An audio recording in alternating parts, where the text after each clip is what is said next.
Okay, we're on air. Move that over a little bit. Walter's buried in his phone, and we're just waiting for everything to come up here on our screens so we can see who we have. Okay, looks like we are on, and I'm assuming everybody can see us and hear us okay. Let us know. Hi, Patsy. Hi, Laura. Hi, Future Cat. Oh, you're off to work, Charlie, shortly. Don't forget, we've got our meeting, our interview this coming Friday, Future Cat. Looking forward to it. 6 o'clock my time. Um, Probably in the future for you. I don't know. It'll be the next day for you. Yeah. Hello, Fidel. You're here early today. Wow. Barb's here. Marlene's here. Donna's here. Kathleen's here. Glenna's here. So everybody's rolling in. So those of you that are Canadian, it is the long weekend here, the 2-4 weekend, May 2-4 as we like to call it. Eddie's here. Hi, Eddie. So we'll just give everybody another few seconds. Let me know somebody. Eddie, can you hear and see us okay?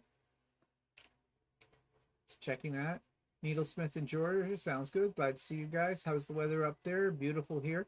Well, we're going to talk about the weather because we had some strange stuff yesterday. Today it's around 60 degrees Fahrenheit, which is around 16, according to my watch. But Steve's watch is on the same app, and it says it's 14. Yeah, I don't know. Figure it out. I don't know. And hi, Jeannie. Hi, Janet. Hi, Cheryl. Hi, Jennifer. It was a beautiful hot day in Northeast Georgia. Yeah, it was a weird day yesterday, but we're going to come to that. Thanks, Eddie. Glad you can. Okay, so that means everything is up and running. Marchan is here. Hello, Marchan from Florida. So, Marchan, what's the temperature in Florida? I guess you're probably getting to the really hot season in Florida. We have been in Florida in July. Yeah, Laura says, deadly weekend here for weather. Yes, we know. We have a story to tell. Barbara's here. Hi, Barbara from New Jersey. And everybody. Okay, well, I guess more people may be joining us shortly, as we'll see, but we can get started. So let's jump into what Walter's been working on. Nothing. No, I've got a shirt that I'm working on.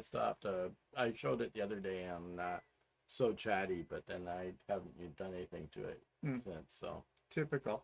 Marchand says it's 90 today. Wow, that's hot. But yeah, well, you've been busy though doing the gardening.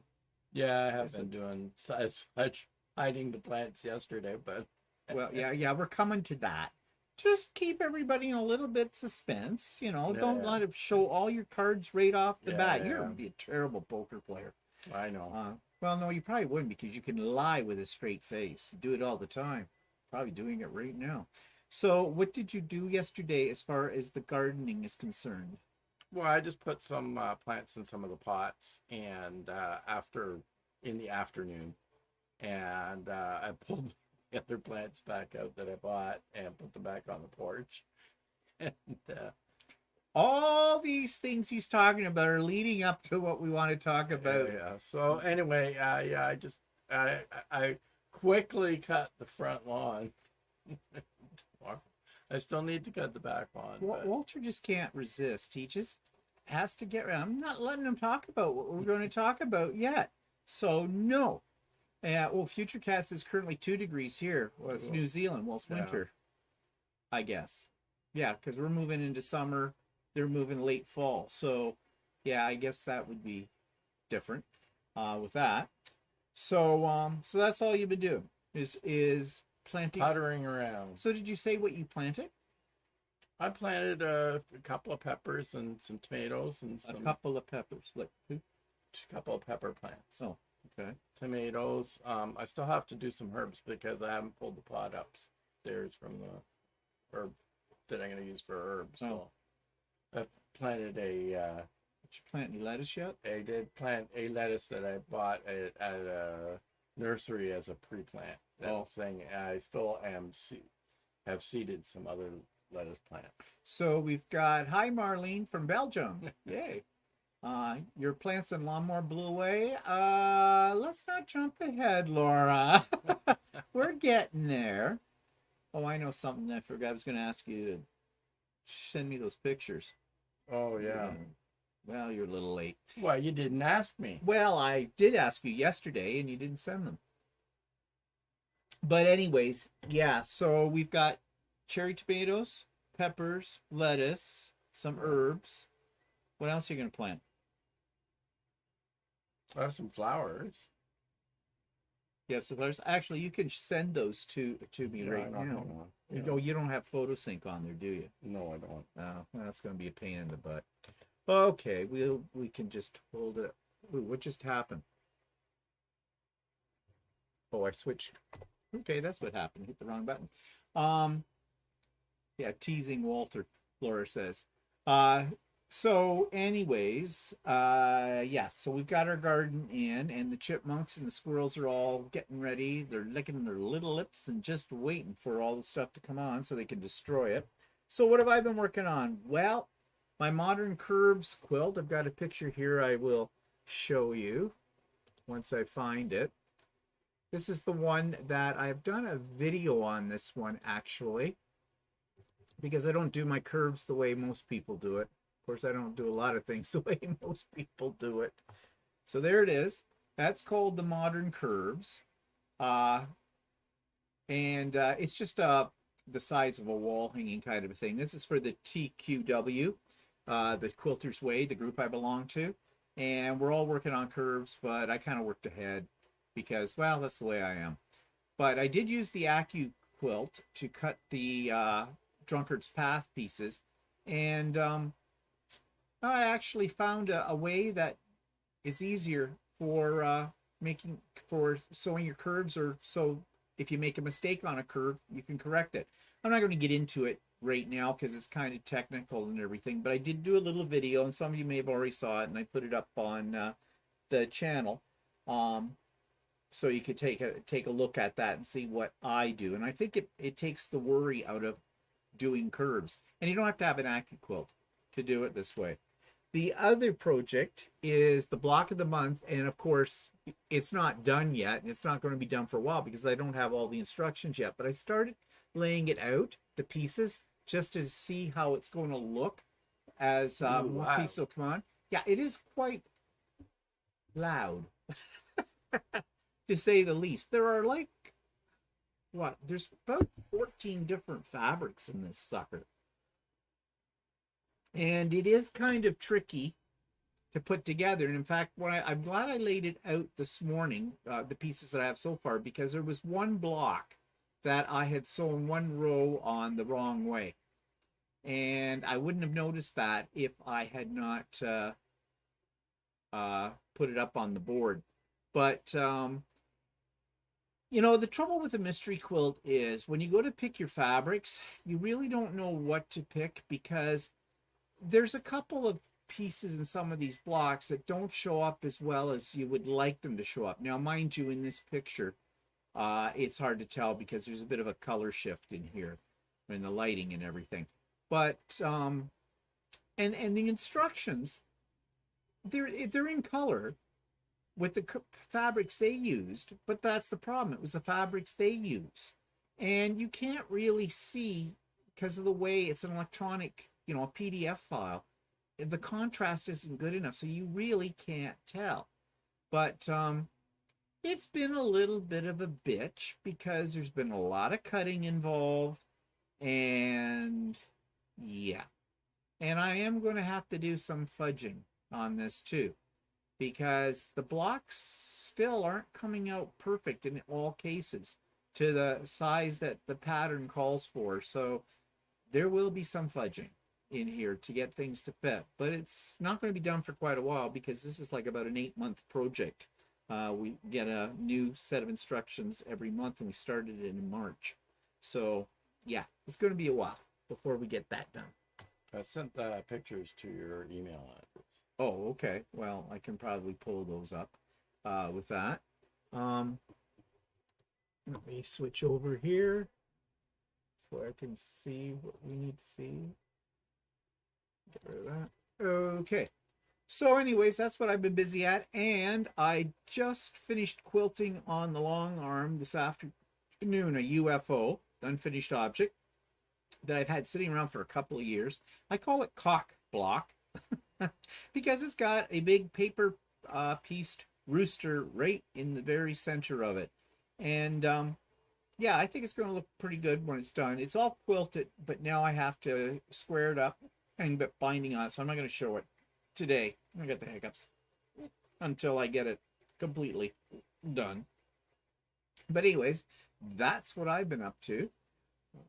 Yeah, I really like that pattern. It's called Pipeline, Laura, that I picked for it. And rule of thumb, I heard anyways, I mean, you can do anything you want, but if you've got something that's very linear, like a lot of angles and things in your quilt, then when you quilt it, you should use something that has more curves in it. They kind of balance each other. And that one's kind of in between because there's straight lines and curves in the quilting. But I kind of liked it. I think it goes well with that particular quilt. Yeah. What? Um, What? You had a thought? no, yeah, Fidel. I last year I planted some hot peppers, but this year so far I haven't planted any hot peppers. We only had one hot pepper Well, I had last a year, couple and of it them. wasn't hot. Yeah, one I planted. No, there were two I had. One was so hot you couldn't eat it, and the other one was supposed to be hot, was Scotch bonnet or something, and they had no heat No in heat it to it, at the all. other one. So yeah, well, we've never had a lot of luck with the peppers either. Mm-mm. So we keep trying. Um, I don't know. Maybe it's because we're doing container gardening, and maybe the peppers want. Yeah, maybe I don't know. But Yeah, I like the. It's funny the container has hot peppers and nothing else would grow in that container. So maybe it was killing all the other. maybe there's something in Yeah. that it puts into the soil. So maybe you shouldn't. Did you plant any hot peppers? No, I didn't. I just have some standard peppers. Okay, well, but we'll I don't see. know how much. Well, don't put any hot peppers in with No, the regular I- peppers and see what happens. Yeah, I know. Maybe that's it. I don't know. Maybe some of the gardeners out there can tell us because I have no idea. So I have a brown thumb. I touch it, it dies. Okay, so that's all I had really to show you. I did do a demo, as I said. It's up on the channel if you haven't seen it yet for how to do my version of doing curves. And I put up another demo just showing how I lay out a quilt, getting ready to quilt on Lucy as well. I don't know how many people are interested in that, although I have a few people who told me they were interested in seeing the process even though they didn't have long arms. So, and imagine anybody with a long arm would know how to do it anyway. So, but whatever, it is there. Okay, so other news. Well, I got my M7, my Continental M7 Janome sewing machine back from being fixed. And yeah, I screwed up one of the feed dogs. So Roy, the technician, replaced the feed dog. And of course, he cleaned up the sewing machine because it was time for that, you know, adjust the timing, all that general maintenance that you should have done on your machine about once every year. And he also, I asked him to check my needle to make sure it was centered. Because someone mentioned to me when I was saying about all those problems I was having with 1/4 inch seam allowance, they said that if your needle isn't absolutely centered, even if it's off a little bit in your sewing machine, that that can cause you problems. So I asked him to look at that. I saw a couple of YouTube videos about how you could do it yourself, but don't think I want to attempt that. That's definitely somebody that's a technician needs to do it. So I don't know if it was off or not. My seam allowance seems to be okay. So I just can't figure it out with that one I just showed you, why they're not coming out exactly. But I think part of the problem is some of the pieces are cut with 3/8 of an inch and 7/8 of an inch, and I hate doing that. And so I overcut them. That's what was actually recommended by our instructor for the class, Donna, hostess with the mostest. She said, you know, if it calls for 2 7/8, cut it at 3 inches, and then you can cut it down afterwards, which makes perfect sense, especially when you're doing half square triangles and stuff like that. So that's what I've been doing. But I have a sneaky suspicion that that causes a little bit of an inaccuracy. I hate patterns with eighths of an inch in them. Of course, I had this discussion with Walter this morning, who doesn't seem to get it, that it isn't a question of not being able to determine what the markings on my ruler are for eighths of an inch. I know what those markings are. The problem is when you've got a big ruler and you're laying it down a strip of fabric, if you've got a strip of fabric that's the width of fabric, so 42 to 44 inches long, and you're supposed to cut a strip 2 7/8 of an inch, it is so easy to get your ruler off by just an eighth of an inch from one end to the other end if you're not careful. And it will move too when you're cutting that. So, because it doesn't take much to move an eighth of an inch. So, I mean, I've been very careful with that, but, well, mistakes happen. I'll make it work. I always make it work. I'll force it into submission. Laura says, it's amazing how the quilting part can really set the look of the overall project. Yeah. Well, you know, there's a lady I know who's a regular at Ultimate Sewing, and she always says, if you have a little mistake, it'll quilt out. It'll quilt out. That's what she says about everything. Yeah, exactly, Barb. You round up to it. But anyways, I just hate. Why? Why do designers of patterns feel the necessity of having to write in eighths of an inch? It would be so much easier to write a pattern that's in a 1/4 inch increments than that. I think they just do it to torture people. But anyways, we will get through it. Okay, and we actually got to see in live and in person the M17, Janomi's new machine. Ultimate Sewing has them in. Not cheap. In fact, we're a little surprised because Shirley's really good about the prices on her machines. And we know this one retails, manufacturer suggested retail price in Canada is $26,000 for it. So we asked her what she's selling it for. Well, $23,500. She said $23,500. And Plus, she's giving a $2,500 coupon for her store with it. So, or a coupon, gift card or whatever. Yeah. I have seen it online in other places advertised for around 20,000. Yeah. So I don't know what she's doing with it. We didn't ask her, but we should ask her. So with that $2,500 that you're giving as a gift card, can you apply that to the price of the machine? Yeah. I don't know. So I don't know. There's something there. There's an angle. There's an angle. There must be something that Janome. Yeah. I think Janome does have say in Janome head office and how low she can go for pricing it. But it's a lot of money for that machine. And you want to know something? And you've heard us say it before. I don't think it's worth the money. I don't either. Because for many reasons, and we've gone over this before, so we're not going to go over it again. We've gone over it many times, but I just don't think it's worth $26,000. No. Kathleen's working on the hand stitching for my valances. I hate it. Hubby was tired of waiting for window treatment, so I gave in. Well, I hate any kind of hand sewing, so I know how you feel. I know the shirt that I'm doing. There's a thing I have to do on it. I remember why I hated doing that design of shirt. Because there's something I have to hand stitch on it. Oh, okay. Yeah, that's why you hate it. So why do it? With the supply and demand issues, that is driving the price up. Well, no, this is a brand new model, right? Yeah, it's Janome is the one setting the manufacturer suggested retail price on it. Janome are a little too big for their britches. I think they're trying to compete with Bernina, but the one at the top of the line. Even the top of the line Bernina is about 14,000, I think. And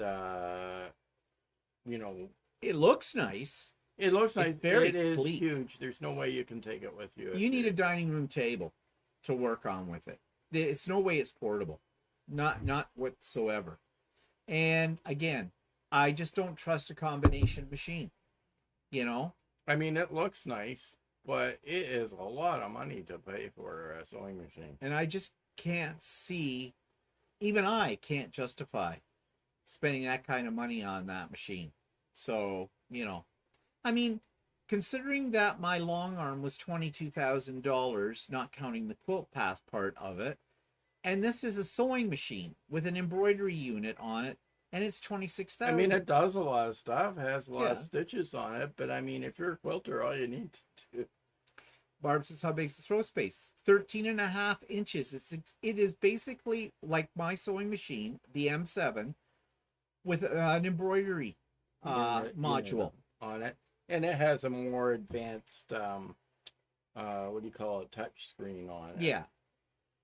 Well, when you say more advanced, it's just the configuration of it looks a little bit slicker.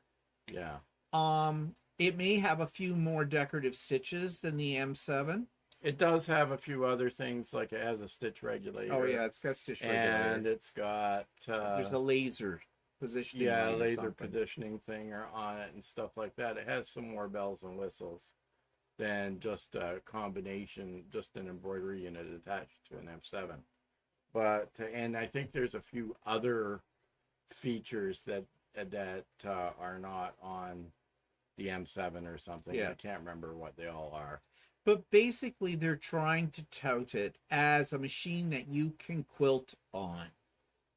And I'm sorry, you cannot. Not easily. And it would be more of a headache to try and do quilting in the hoop on these kind of machines. I know, I've tried. I tried it on the 15,000. Might not be too bad if it's a small, very small quilt. Yeah, or like a table baby runner quilt, a table runner. And Free says, I thought the 15,000 was an expensive machine. Cost more than the last 3 cars I've had. I can't imagine paying this price. Yeah, I know. The 15,000 retailed at 14,000. 14,000, but even then, I know a lot of the stores were selling it at 10,000, which is $4,000 less than the retail price, and they're selling this big machine for less than. They're discounting it. They're not discounting it as much as that. No, it's going to be really interesting to see in a year's time how this all pans out for Janome, because I have a sneaky suspicion there's going to be a lot of problems with it. Next thing you're going to hear is they've got an upgrade package for it or something, or a new firmware. Hi, Marie. Yes, you can, Laura. They have one on display, and you can actually demo it. Oh, yeah. Or whatever. Yep, it's all set up there to check it out.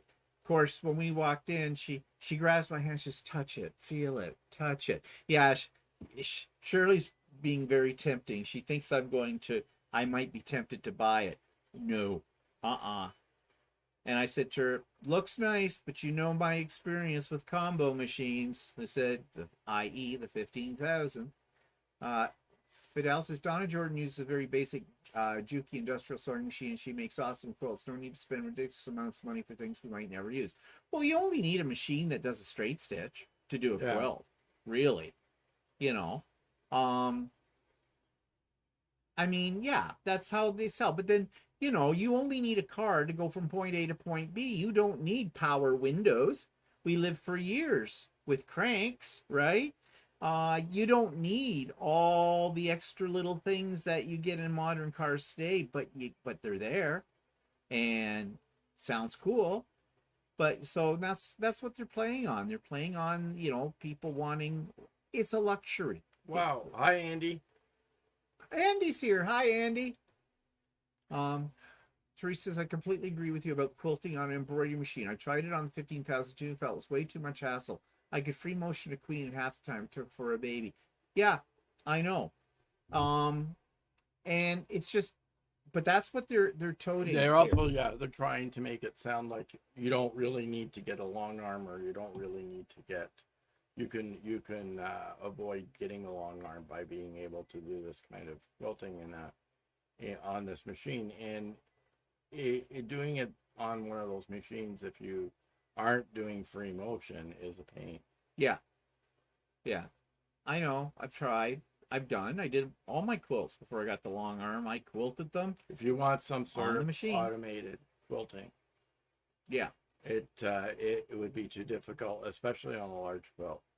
And the problem too is any videos I ever saw for the 15,000 showing how to quilt a quilt, there were videos, but nobody ever showed you doing a queen size quilt from beginning to end. They all did little sandwiched sample pieces, or they did something the size of a very small baby quilt. No one showed you doing a full size Well, quilt. if you're doing a continuous pattern, now I suppose what you could do is you could hoop certain segments. Yeah, you and could. right. I did. I tried that.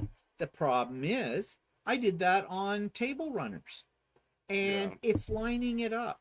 Yeah, I know. Now, I think that's what the whole laser light thing is supposed Yeah. to be for, to make it easier for lining things up. Because even though you were doing a little area like this, and then you were repeating it over in another area, and you weren't doing continuous, you weren't joining them up, you could never get them exactly looking the same. You could get Yeah. it close. And the reason is because of the nature of quilting. Quilting squishes your fabric down and your batting. So when you first put one on, you stick it in the center of it. That's fine. Then you go over on this side and put that next same pattern in there, and you'll get it relatively close, maybe so close no one would really notice.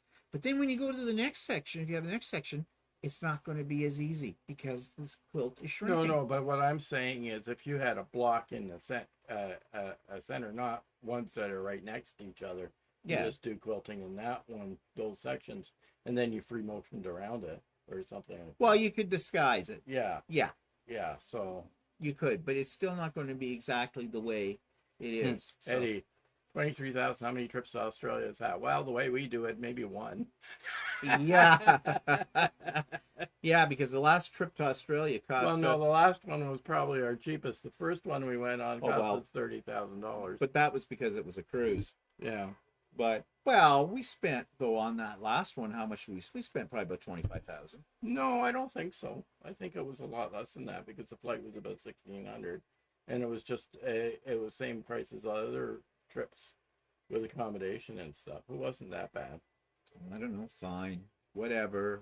I think it might have been 10,000, but Okay, fine. I think you're wrong, but the biggest one of the other one that cost a lot was that one that we flew to Melbourne and traveled across to Perth and stuff. yeah.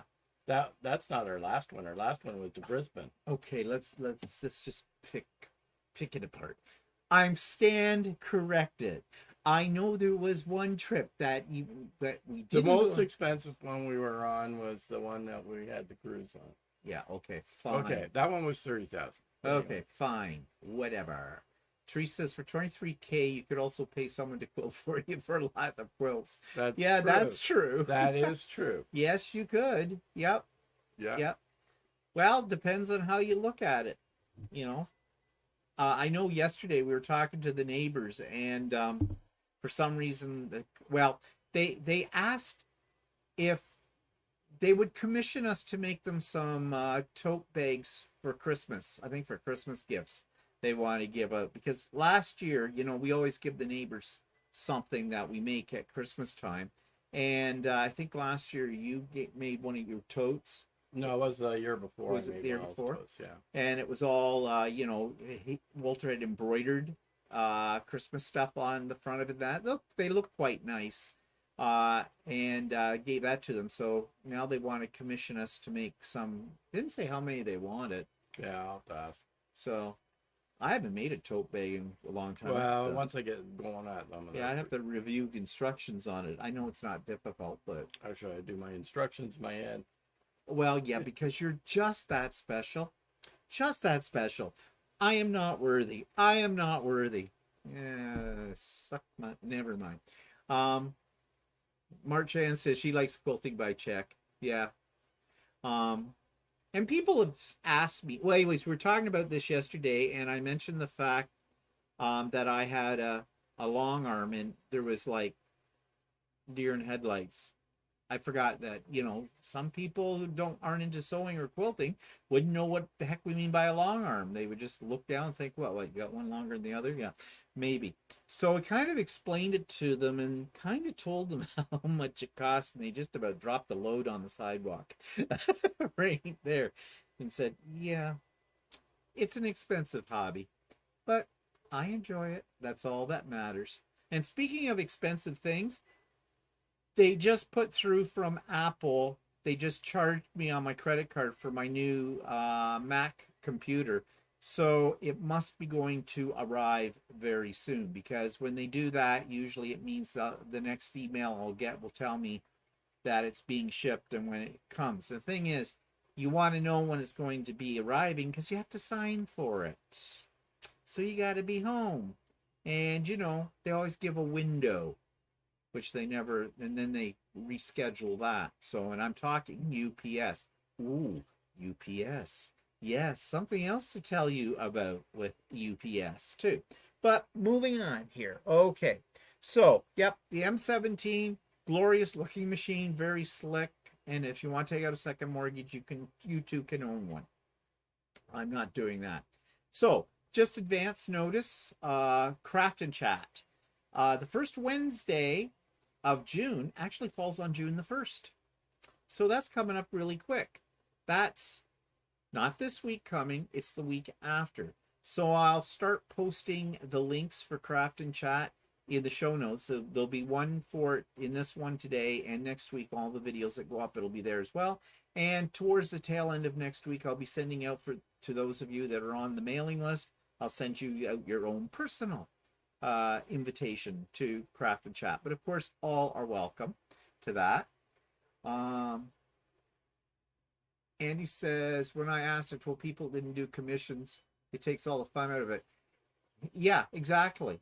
And I've had people ask me, I had one ask me, I don't know if she was joking or not, at Ultimate Sewing. One of the staff there, she's a younger member of their staff. She's just gotten into quilting.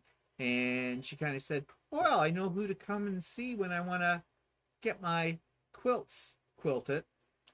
And I said, we can talk. I mean, it's certain people maybe, yeah, that are friends or something. We might. I would do it for Lynn and I'd do it for her for nothing. The only thing is, there's a lady who works at Ultimate Sewing, and she does long arm quilting. She has her own machine in that, and she does it as a business on the side. So, you know, I don't want to ruffle any feathers and that kind of thing, especially if I don't know if that person would charge this other person to do it, or whether because they work together she'd do it for nothing. I'm not sure. My thing is, I'd probably just do it for nothing. You know, it'd just be an edge-to-edge design. I'm not doing custom quilting because I'm not good enough for that. But even with the computer, because I'm not sure how to set that up yet. Well, I sort of know, but I need more practice at getting that right. So yeah, it takes all the fun out of it. So that's why, yeah, I'm not doing that. Okay, so what else? Okay, so yesterday, weather. Laura already knows what we're going to talk about. Now, for those of you that live in parts of the United States that get tornadoes, you're probably used to all this and you think nothing of what we're going to say. In fact, you're just going to go, oh, you bunch of little puppies here. Walter was outside cutting the grass. Actually, what happened first is we got a warning on our phone about severe weather coming. And then I said, well, I better get outside because like front lawn was really long and I wanted to get it cut. So I went outside to cut front lawn. And I had just finished cutting when the storm arrived. Well, I was underneath the deck, which is our screened-in patio area, and I was trying to get it cleaned up from over the winter, like, you know, clean off the furniture under there because a lot of dust blows in the winter and over the season, and vacuum the carpet out there and get everything set back up that I had in storage and put out the cushions and stuff. I just got it started on that, and of course the skies went really dark and the wind came up. And then I heard what sounded like a train. I heard it too. And at first I thought it was traffic, but we're not on a main thoroughfare. And yes, sometimes you can hear traffic. It was a loud rumble. It was really loud. And I thought, oh, I had heard that just before a tornado hits, you will hear something that sounds like a freight train kind of a thing. So I thought, it might be a good thing to go in the house. So I kind of dropped what I was doing and went in the house. And then I went out front to see what Walter was doing. And that's when the rain hit. And it just poured. Yeah, see, and I was in the garage. I had just put the lawnmower, and our garage is attached to the house. So we have an entry into the house from the garage. And I was just sort of looking out the garage. I had actually thought, well, maybe I had bought a couple of planters to put on the front porch. And I thought, well, if the rain, there was a warning that there was going to be hail. So I thought, well, I better take those plants in so they don't get damaged, right? So I put them in. I had just finished putting them in the garage. And then the rain hit. And it just like, it was like a bomb hit. Yeah. It was crazy. And I was looking across the road at my neighbor's house, and I saw the top of his roof just flip. The shingles all flew up and off. And well, not all of them. No, not all of them, but just the very top of his roof. A big chunk. A big chunk. A big chunk. Flipped over and was waving away in the wind. I'd never seen anything like that happen before. And I saw the front tree. It was amazingly not windy in the garage, but I saw we have a maple tree on our front lawn or on our boulevard, and it was twisting every which way that I'd never seen it twist before. And then some branches came off it. Yeah. And so down. Anyway, I went and I had to pound on the door in the garage because I couldn't get in because the door was locked because I wasn't walking outside. No, you would have basically you would have drowned. And in fact, we have one spot in our workshop that if the rain hits the house really hard in a certain way, it will leak. So I had a sous vide bucket underneath. Did you ever dump that bucket? No, no. Now there's probably stagnant water sitting in it.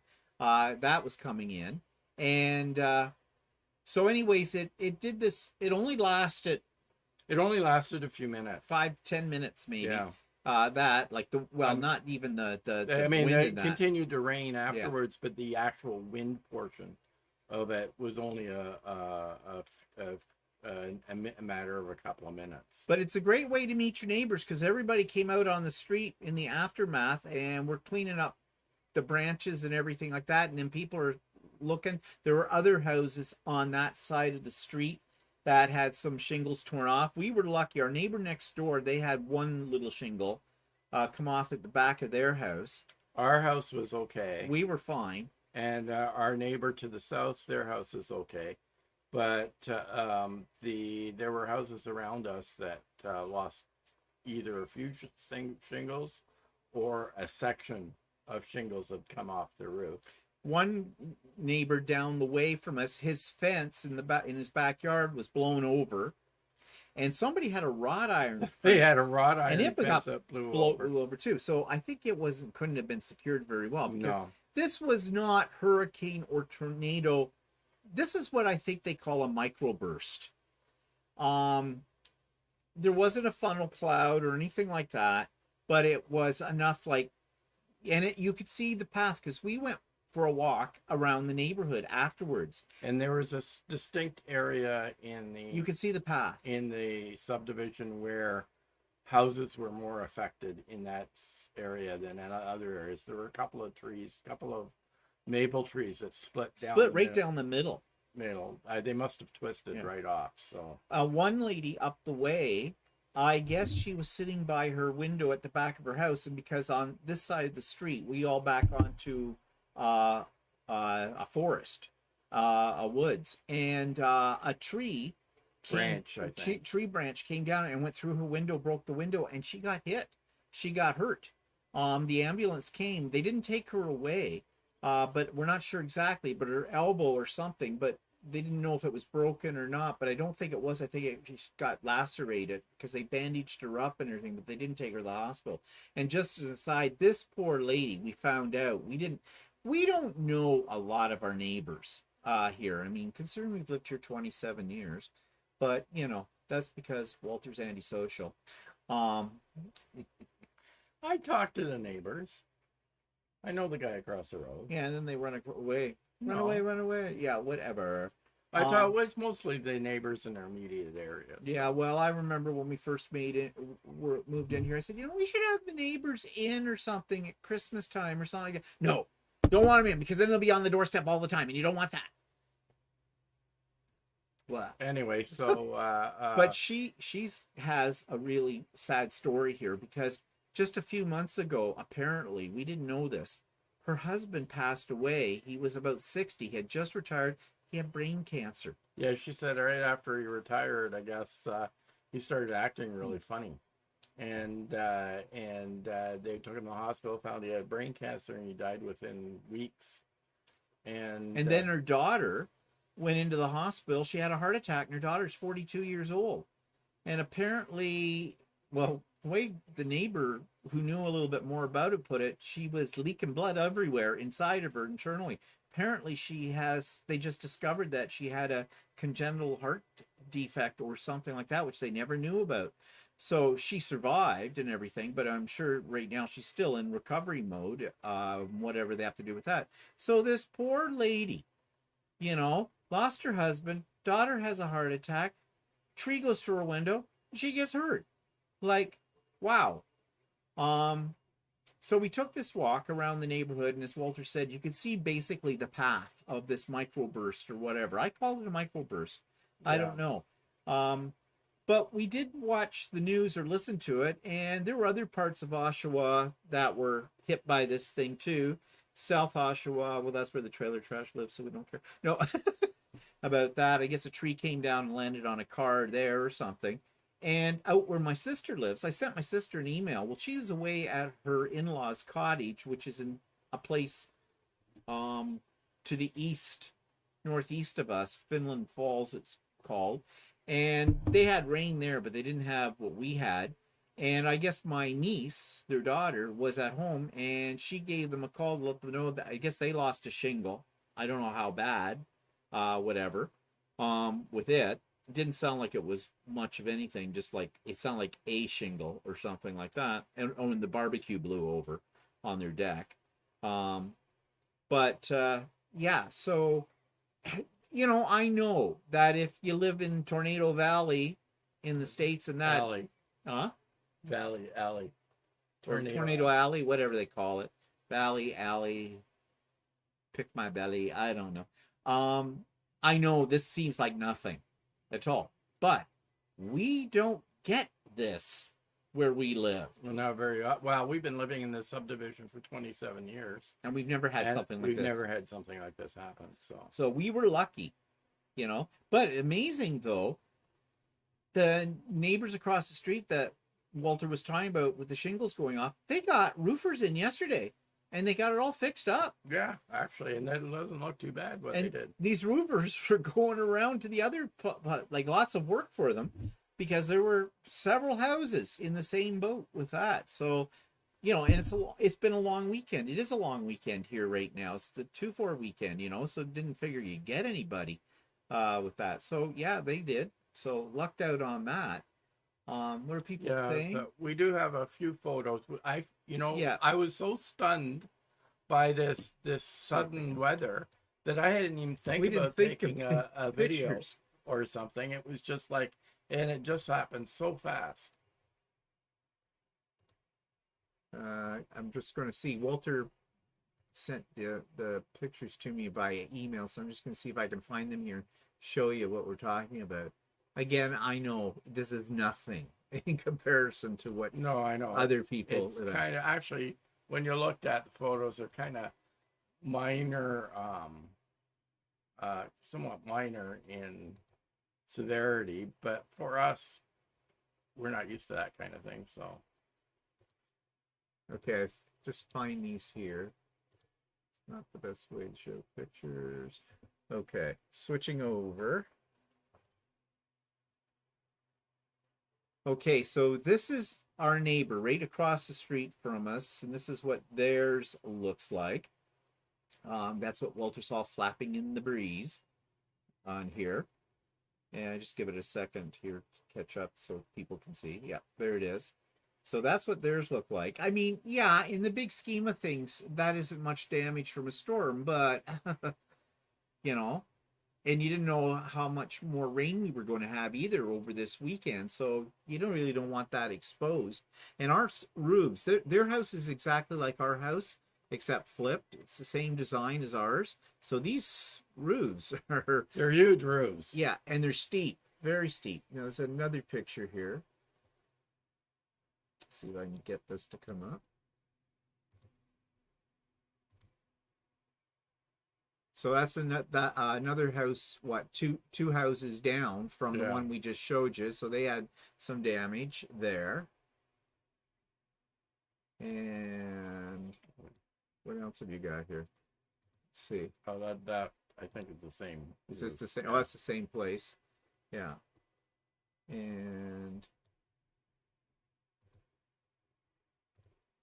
this one. This was our trees. No, this was the tree around the corner. It split. Oh, the split one, yeah. In half. Yeah. And you see, these are healthy trees. Mm-hmm. And it did that. And last picture you've got, what's this one? This is only a small damage on the roof. So yeah, this was another place, just not as much damage. But nevertheless, it's still a pain in the butt, to say the least, for that kind of thing. But yeah, so that was a lot of excitement, which we didn't really need. But, you know, as I said, other people have had it worse in the world. So, and what are people saying here? Sue says, I'm in Kentucky, and yes, we get tornadoes here. Wind blew down trees in our city yesterday without a tornado being declared. Teresa says, sounds like you got it a lot worse than here in London. We had a few trees down and power outages. Yeah. Hi, Ann. No, we never thought about videoing it. Yeah, I know. Like it happened so fast, and I was just shocked that it happened so fast. Well, we just thought it was heavy rain. Yeah, we thought it was going to be heavy, and like I was standing in the garage watching the roof go off of the neighbor's house, and I was like in shock when that was happening. So Fidel says, I miss all the drama from weather when I used to live in PA. I loved all the alerts on the phone. Well, you know, when the alert came through, most of the time when those yellow alerts come through, I went to Walter as soon as I heard it. Oh, some disgruntled parent has stolen the kid because they don't have custody for the long weekend and took off with them. And they said, oh, it's a weather alert. Yeah, really. Because, you know, weather people get that's what they live for. You know, it's always the snowstorm of the century every winter. Well, I was reading something too that apparently the people that lived in the western area of Ontario didn't get that alert until the storm was right on them. Oh yeah, or had just passed. Oh yeah. Well, probably because they got hit. That's how they knew to send the alert out. Oh, maybe that's what it took. Laura says there was a fellow who was killed in Kitchener at a campsite from a falling tree. It's the same here in Guelph. It was like a microburst here too. Yeah. Well, yeah, we heard about that one, about the guy on the campsite. And there was some lady who was out for a walk in Brampton and a tree hit her, fell on her. But she was 70 years old. So I guess, well, here we go. Oh, look, there's a tree. It's going to hit me. Run. Too late.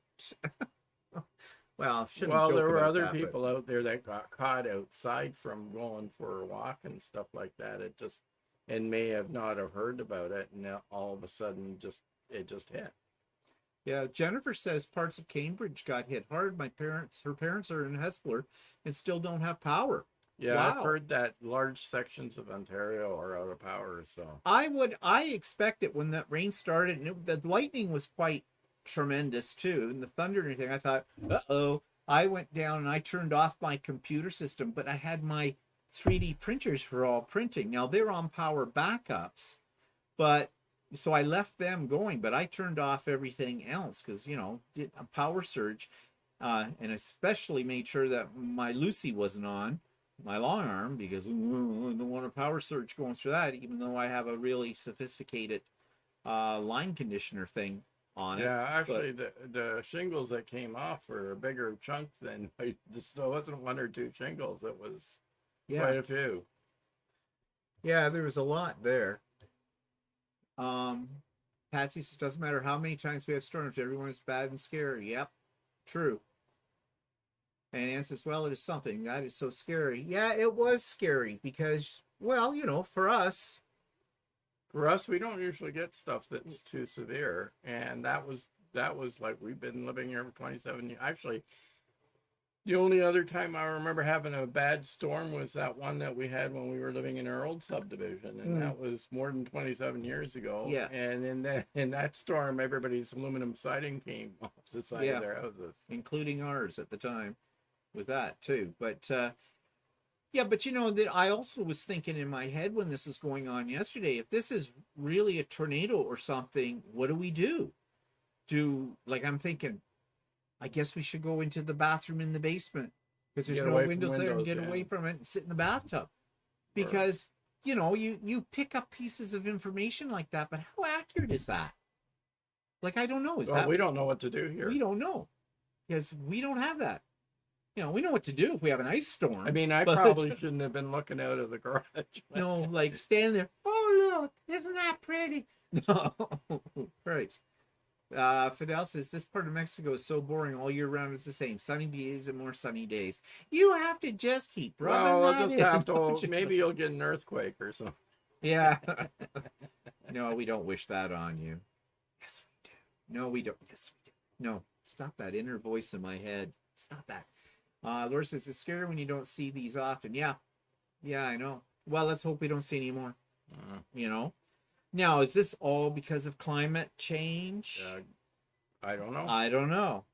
That's what the climatologists. The only problem with our basement is above ground. Yeah, our basement's above ground. Well, it's half above Well, ground. yeah. We have full-size windows down there. That, but we do have a bathroom that doesn't have any windows. It's in the center of the house in the basement, so I would say that's the place to go. So I don't know the stairwell. So yeah, I always wonder about that lowest level of your house, windowless room. I get the windowless part, but I'm thinking lowest level of your house. What happens if your house implodes and you get all this debris on top of you? Well, I don't know. Judith says, we had 2 tornadoes here in Spokane, Washington last week, blew down a few trees and crushed a car or two, not to mention the obligatory mobile home blew over. The news had photos of them in the damage. I saw a Mossport here. Yeah. They were doing, they had like a big full-size truck, like what do you call it? A transport truck. Oh, yeah? It blew over. Whoa. So I guess we got off lucky. Maybe part of it, maybe the trees in the back of us, even though there was potential of those being. Yeah, might have been a bit of a wind. Maybe they were a windbreak. I don't know. Don't know. Billy says just got back from 2-week vacation to Arizona to see Grand Canyon. Beautiful scenery. Do you want us to change the topic, Billy? Is that what you're telling us on it? Yes. We have been to the Grand Canyon. We have flown in a helicopter with champagne through the Grand Canyon. Yeah, it's nice. Yeah, it is really something to see, Well, I'm glad you enjoyed it, for sure. But anyway, so that was the big thrill. That was the excitement. Now, so all the neighbors were out talking to everybody else. Yeah, we actually could have had a block party. Should have got out a bar. We walked around. We actually met a fairly new neighbor. And she was giving us a tour of their backyard. Yeah, yeah. And then telling us how she's having a feud with the neighbor next door. That was interesting. Lived in Oklahoma, Judith says, in Texas 50 years ago. I've done my time in spider web ridden storm shelters and was glad to be in there. The storms are terrifying. Yeah, I know. You see them on the news, and the devastation is horrendous. But speaking of devastation, let's turn our attention to Walter's mouth, because that's just hell on wheels. Ongoing story. The ongoing saga of what's happening with Walter's mouth this week. Last Sunday, I said that I was going on Monday to a dental surgeon for a consultation. So I went for that consultation. So that turned out that I have a dental appointment this Wednesday to get my root of my tooth removed. And I found out in that consultation that my root is near my sinus. So there's a good chance when they remove my root that I might get a perforation into my sinus. So, which they have to suture up. And the dental surgeon kind of said that I can expect swelling and bruising from this procedure after Wednesday. So basically, you may have another hole in your head, and you'll be ugly. Oh, isn't going to be fun. Yeah, Judith, this is one of my favorite shirts, actually. I made it last year. And then you have other procedure. Oh, I just have a root canal that Just. on Just. That's not till June. And I go to the dentist this week for my checkup and my cleaning. And I'm going to have to talk to them about my jaw. And I'm not looking forward to that because my jaw, for some reason, for the last month and a bit, started to crack. Yeah, if I place my jaw in a certain position, it like kind of locks only a little for a second or two. But now I can't make it do it as I sit here, but it cracks. So I don't know what that's all about, and I'm afraid to tell them about it. Actually, they asked me questions at one of the, I'm not sure, one of the 2 appointments if I had a problem with my jaw cracking. Oh, yeah? Yeah, they just asked me out of, do you have any problems with your jaw cracking or anything? I said no. So I don't know. Now, I know that some people can have this if they grind their teeth in their sleep, but I don't grind my teeth. So how do you know? You're asleep.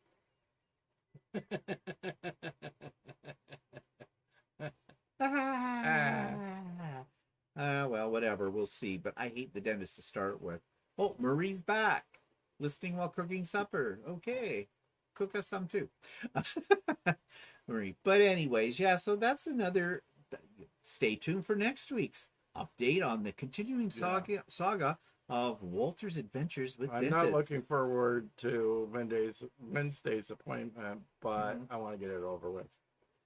Yeah, well, the one thing though that made you feel actually, what made me feel good was that the guy that I'm seeing, the surgeon that I'm seeing, when we went to Ultimate Sewing and we saw the big machine,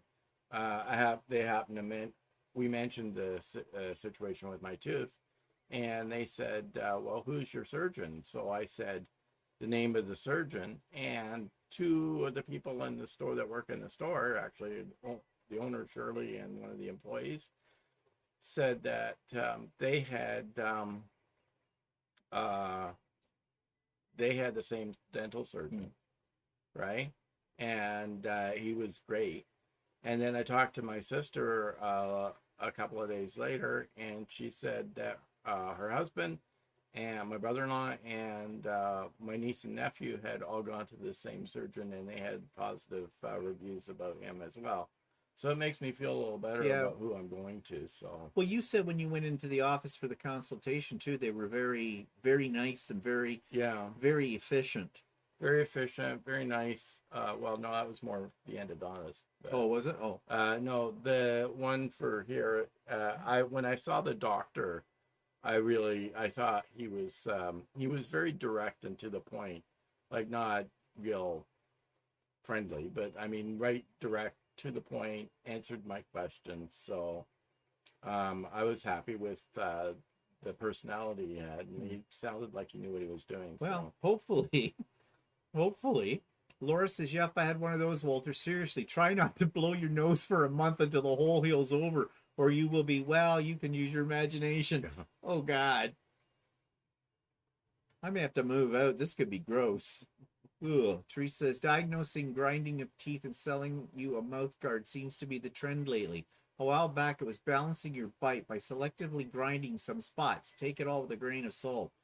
Yeah, well, first of all, dentists are not my favorite people on the planet. Obviously not mine.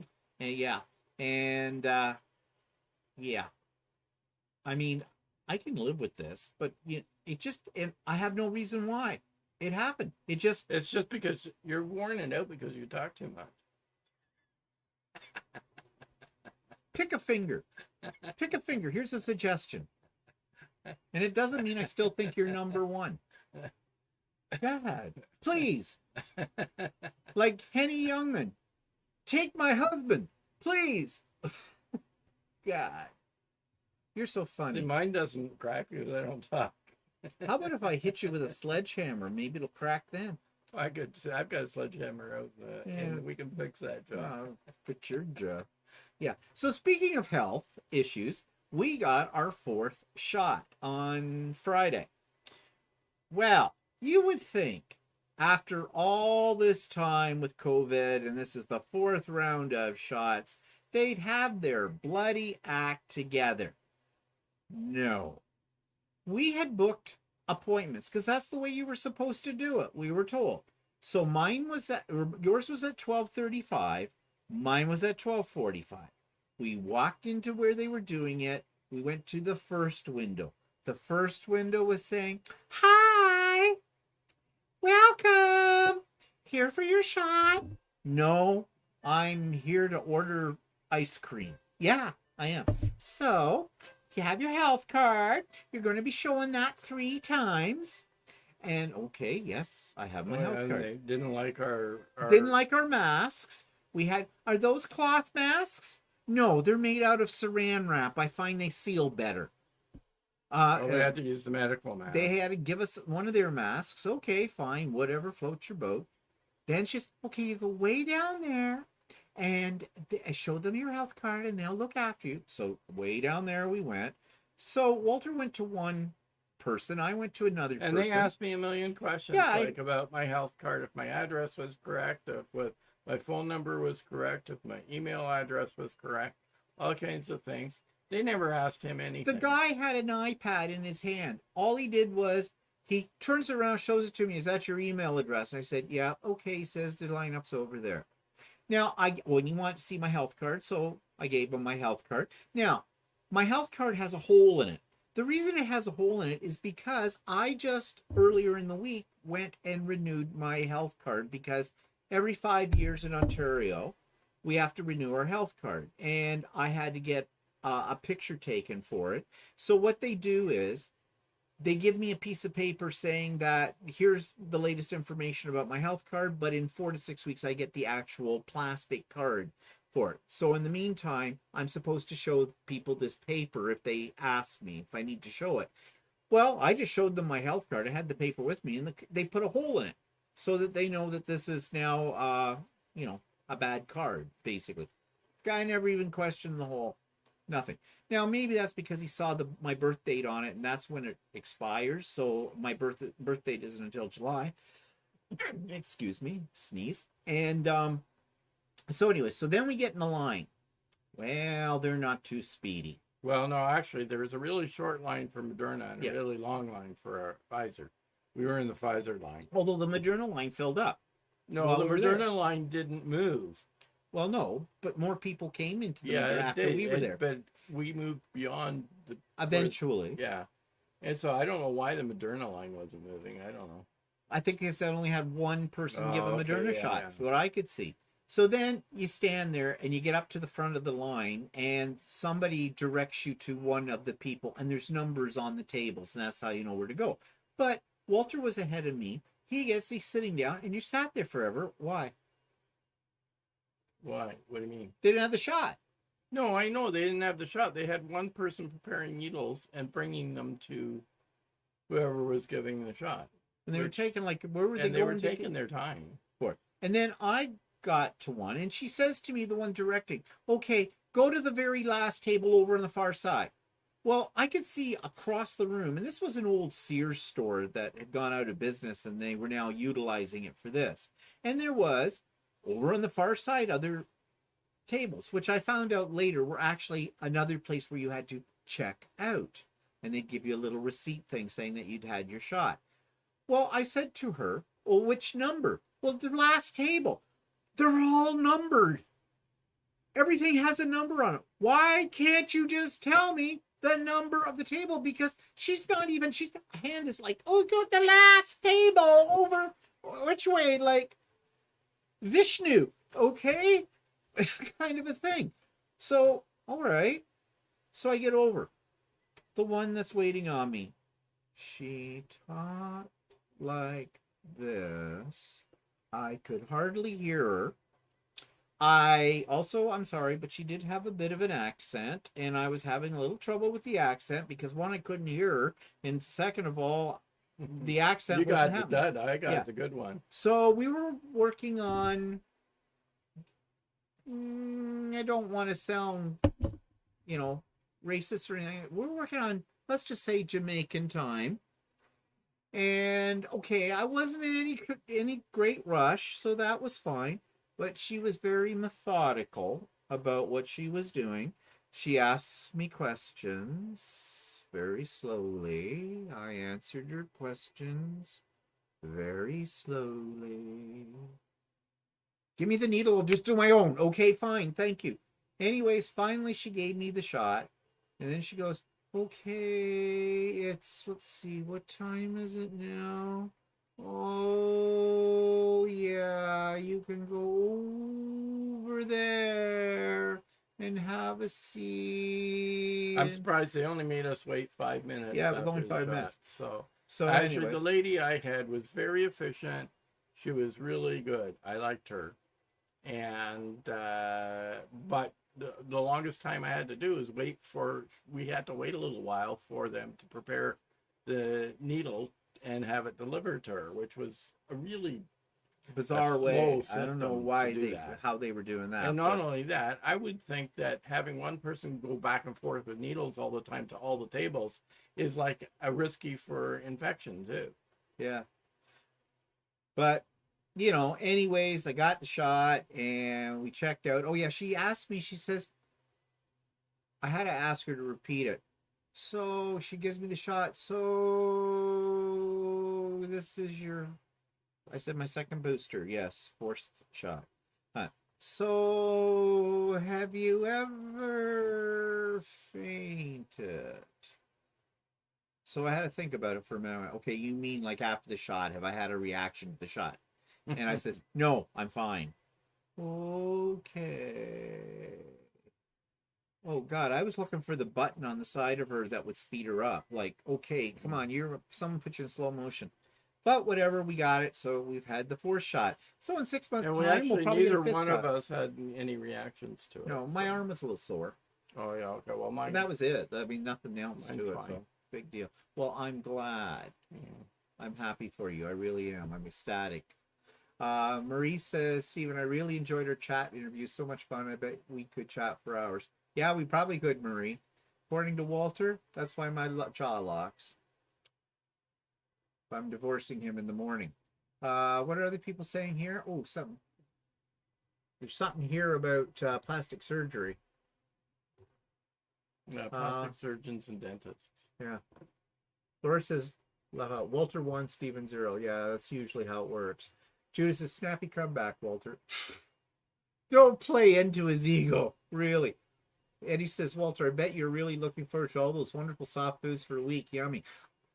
I'm going to cook. I'm going to take everything that I'll make that week, put it in a blender, puree it, and serve it with a straw for him.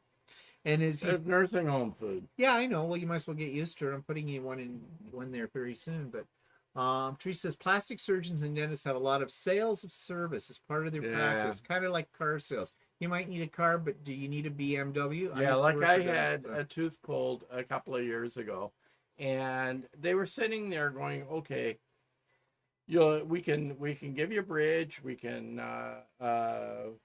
give you like a denture, or we can put in a really expensive implant." And I said, or we can do nothing. Oh, you don't really want to do that. No, because that's free. That's free. Yeah. So you did nothing, but I happened to do nothing. But the only problem now is I have a bigger space there. Yeah, Judith says it's called selling up, as in, do you want fries with that? Yeah, right. Marie says, Walter, I love that shirt you're wearing, by the way. Yeah, somebody else commented. I happen to really like it. It's just quilting cotton, but I happen to really like the pattern on it, and it really works well for a shirt. I am not wearing one of Walter's creations today, so I'm sure you could tell. Teresa, it's actually better quality control to have a central area making up the shots. Fewer eyes to make mistakes. Well, okay, I could see that as Okay, well. I'm yeah. sure there's a reason for it. It was just like I was thinking by now you should have this down pat. Well, maybe the other thing is that it's probably more efficient use of the vaccine vials if one person is emptying the vials into syringes. Oh, maybe. You know, that way you wouldn't have as much left over if Mm, everybody had their own vial. I suppose. Whatever. Well, we got it. So it's done. So you'll notice in the title of this, I said UPS sucks. And I'm sure many people would agree with me because, UPS does suck. However, I'm going to talk more about this person, actually his YouTube channel this week on Idiot Quilter, but his name is Jamie Wallen, and I'm sure people have heard about him because he's a long armor, and he is known in the quilting community. But he's got fabric, and he sells fabric. He has a little online store. He lives in Michigan, so of course anything that you'd order from him, if you're Canadian, you got to get across the border. We know what that's like, don't we? But I checked out his fabrics, and he was actually doing a YouTube where he shows the latest fabrics that he has in his little shop. And I don't think he buys them in mass quantities or anything like that, because when they're gone, they're gone. But I saw some stuff there I kind of liked, and his prices were not bad, even when I did the exchange rate on them. His shipping, though, was a little confusing, and it seemed that there was only one way to get it to Canada, and that was international shipping, and that was via UPS. Well, it didn't seem unreasonable what he was charging for shipping that way. I think it was $14.95 or something like that, American. So I thought, okay, I'm going to take a chance. So I ordered some fabric. It came to about $130 Canadian, including the shipping with it, something like that. Well, then I got an email from UPS. UPS wanted money for brokerage, money for duty. They wanted $60 more on top of what I already paid for the fabric. This I was not impressed by at all. Now, this was not the fault of Jamie, of him. This is UPS. He probably didn't even know that that's what it would cost. Because, and I'm going to say something here about Americans again. American retailers don't realize that in getting stuff from them to Canada costs us a lot of money, which is one reason why we think twice before we order stuff from the States. Because we could be hit by duty. We could end up, if it comes by UPS, they double dip. They're crooks. UPS, there's no two ways about it. UPS are crooks. They charge me $30-some brokerage fee, and they charged me another $30-some or $27 or $28 for duty. Okay? So much for the Free Trade Act between our two countries. That apparently does not apply to anybody that's an individual. It depends on where you're ordering from the U.S. Sometimes it's not that bad, and other times it's really bad, like with what Steve's experienced with UPS.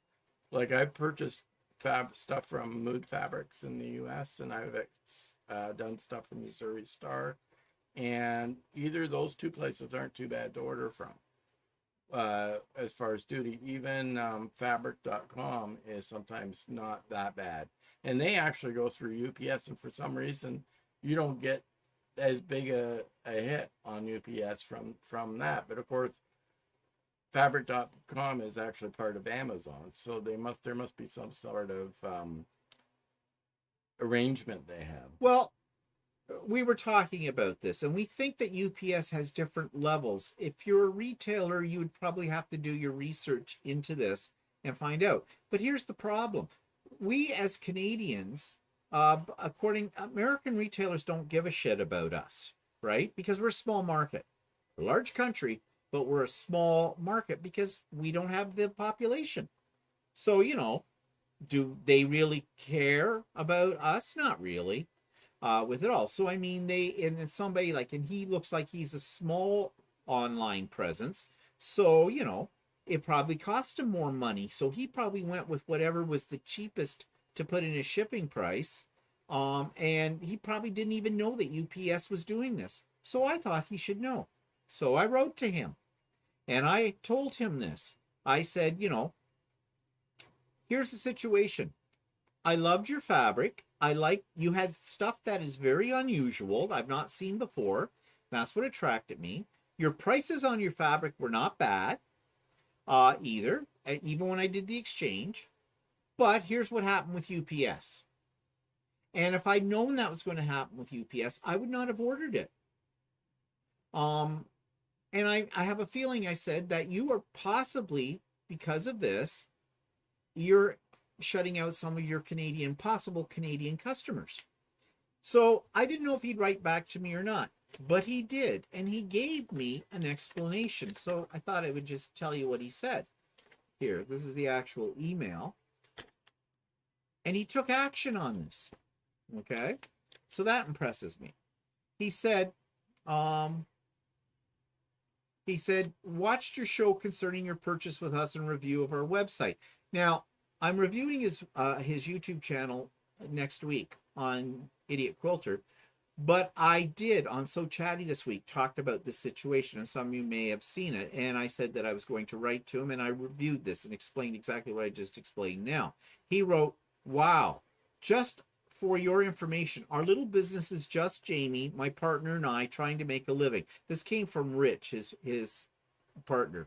We have always offered USPS shipping in Canada, but had also offered UPS due to many Canadians willing to pay the premium in order to get their order in a prompt manner. Well, USPS is the United States Postal Service. I did not see that as an option for me. I saw only for international shipping. The other stuff I saw seemed to pertain to Americans. Now, maybe I missed it. I don't know. But anyways, I'm not sure what Missouri Star or others do to ship to Canada. They are much larger than what we are, and we have more resources. We truly have no control over what UPS charges as we don't with USPS. Well, that's very true. But actually, if we get something through USPS, we usually only have to pay duty. Yeah. When it's a little slow, but we don't have to pay brokerage fees. That's the double dipping with UPS. The brokerage fees. So, he says, as I stated in my earlier email, I have removed UPS as an option for Canada, and will most likely get a few angry emails from other Canadians that want that option. I'm sorry for your frustration, and we do care. Well, I thought that was nice of him to write that, so they now have gotten rid of the UPS one. I think I wrote too that I would put up with it taking a little longer to come, given how much I had to pay with UPS over that. And, I really don't think there would be a lot of his Canadian customers that would be that. In fact, I think a lot of people would order once from them, and then when they find out how much they have to pay for shipping through UPS, they would not order again from them. And I thought he should know that, because if he's opening up his store to Canadian customers as well, he might wonder why he's not getting many sales out of it. Right. And it's or get one sale and then nobody ever orders again. Type of thing. So anyways, but I want to be fair to him. That's why I wrote what I wrote, and that's why I'm telling you this as well. It is nothing against him per se. It has to do with UPS, but I thought he needed to know because I don't think he knew about it. And by the way that's written, I would say he didn't know. So he's taken action, which I think shows something. He, again, customer service. It's all about customer service on that. So, anyways. Just gonna answer Anne here. Anne says she had heard that it's duty free of products or fabric or made in the USA. Nope. No. Everything that we order, even if it's made in the USA, we still have to pay our taxes on it. We pay both provincial taxes and federal taxes on all the items. In fact, Lucy was made in the USA, and we had to pay a lot of taxes. A lot of taxes on that. Yeah. So I don't know this Free Trade Act. I have no idea if there's any products that are duty free. Yeah. I may be that we have to pay more if it's an imported product to the U.S. From another country and shipped across. But it seems to me that everything that we get shipped from USA, whether it's American made or made in any other country, it's we still have to pay our taxes Yeah. on it. And UPS makes sure, and they double dip because they're a broker, which means that they take, I guess they collect the money from it, See, and they charge you a fee for doing that. What we had purchased stuff from Missouri Star a couple of years ago, and it took they used to send it USPS, And it went around the world. and it took a really long time to get to us. Like it could take up to a month for it to get to us from the order, which is very annoying. But we'd still only then had to pay duties from the Canadian Postal Service, right? So, but Missouri Star, I think, has changed because I ordered a bunch of stuff from them at Christmas time, and I was surprised I got it within a week. And what they had done is what Missouri Star was doing was they were charging our taxes up front, and they must have an arrangement with FedEx that they work out the duty that has to be paid, because they ship via FedEx and we get it within a week, or I got the stuff within a week, and I didn't have to pay any extra duty. The duty was collected at the time when I purchased it on Missouri Star. Yeah, I just absolutely hate UPS. I try to avoid, if I see something where and this was another problem with the way their website was set up, and why I got trapped with UPS. If I see that a site is going to ship by UPS, I probably will not order from them unless it's something I am desperate to get my hands on. But 9 times out of 10, I will not order it because UPS does what UPS does, and it's not good for you as a consumer. But when I was buying this fabric online, I could not find anything. Maybe it's there, but I did not find it very readily, or could not find it very readily, about shipping. I did not see the shipping until after the fact. I paid by PayPal. And so, you know how you click on PayPal, it goes there, it shows the amount, and then it sends you back to finalize the sale on a website. Now, 9 times out of 10, on most sites that I've been on where that happens, you know what you're going to pay for shipping before that happens, before you get on to PayPal. But in this case, I didn't. It went to PayPal. PayPal sent me back, and then the shipping stuff was listed and came up. And I didn't know at that point whether or not I had been charged, that it was just sitting there. Like, I was thinking, if I want to refuse this order now, can I now refuse the order or not? I wasn't sure about that. I suspect I probably could, but I wasn't sure. So I was getting all muddled on that. And that's a design flaw. Okay. And so, I don't know. But anyways, I thought it was nice that he did respond and he did something about it. So sorry to any Canadians that really want to get it by UPS from Jamie Wallen's Quilter's Apothecary. That's the name of the website, Quilter's Apothecary. I'm sorry that now that you can't get it by UPS, it's my fault. Yeah, Angel, I don't know if there's any there. I'm not aware of. Maybe I should research it. If there's any way you can prepay your taxes and duties before it gets here. I just know that some companies somehow have an arrangement with the shipper to do that, like Missouri Star, and I think Mood Fabrics does that as well, because the shipping isn't that cheap, but my taxes seem to be taken care of before it comes across the border. So yeah, and just before we go a little further here, I'm not seeing likes. I want to see likes. But yeah, so buyer beware, I guess. But I'll show you the fabrics that I ordered. I haven't got them yet. They're supposed to come Tuesday. Because as I said earlier, this is a long weekend here in Canada. So yeah, and I'll be showing them on one of my videos next week as soon as I get them. And that I think they're really quite nice. There's something a little different. And I think I ordered a set that he called them Aboriginal. I think they're Australian fabrics. They look like they are Australian fabrics, and they're in a charm pack, those ones that I ordered. So I didn't order a heck of a lot, but I think I ordered 3 fabrics, 2 meters, 2 yards each. It was all in yards.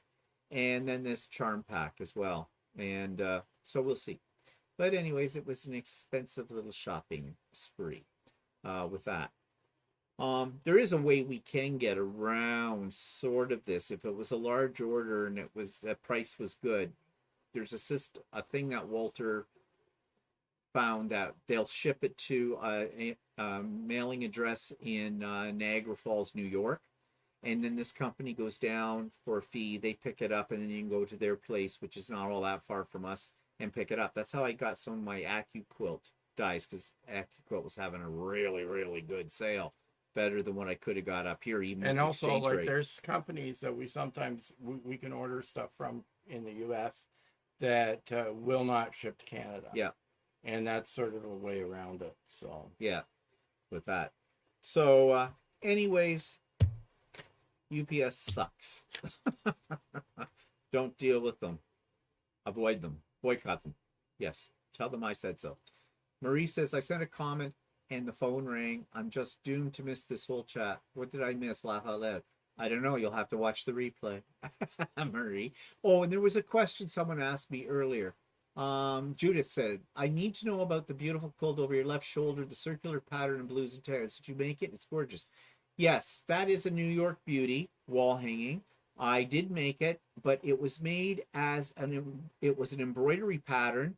It's made in the hoop. It's called in the hoop embroidery design. It's applique, and the sewing machine, the embroidery machine, does the stitching around the whole bit. Takes a while to do it, but yeah, I'm really happy with the way that turned out too. And I did show that on one of my videos back, well, be several months ago now, when actually probably last year when I did that one. But yeah, I love in the hoop stuff.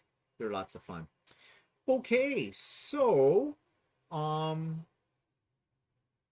what else? Nothing else. I don't think there's anything else. Some videos. We'll have our usual videos out this coming week. I have an interview scheduled at the end of the week with Future Cat, who's from New Zealand.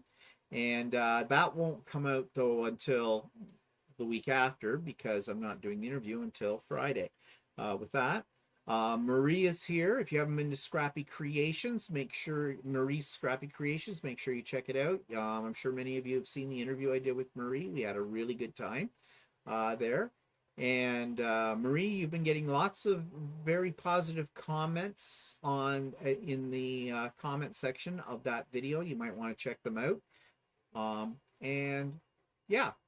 Oh, got 3 more likes. No, 6 more likes. That's nice. What's the matter with everybody else? No. Okay. So as I said, Craft and Chat, June the 1st. So not next week, week after. 1 o'clock in the afternoon, my time, Eastern Standard. But we'll talk more about that on the other videos. And yeah, I think it's time to go. Do we have any idea what we're having for dinner? no, not yet. No, of course we don't. So whatever. Okay, so everybody, we'll see you next week. Thanks for joining us, and hope you have a good week. Mm-hmm. Hope you don't have a tornado or a microblast or microburst, whatever they call them, and it's all sunny and warm in your end of the world. So we are going to go. Bye for now. Say goodbye, Walter. Goodbye. Goodbye. Have a good week.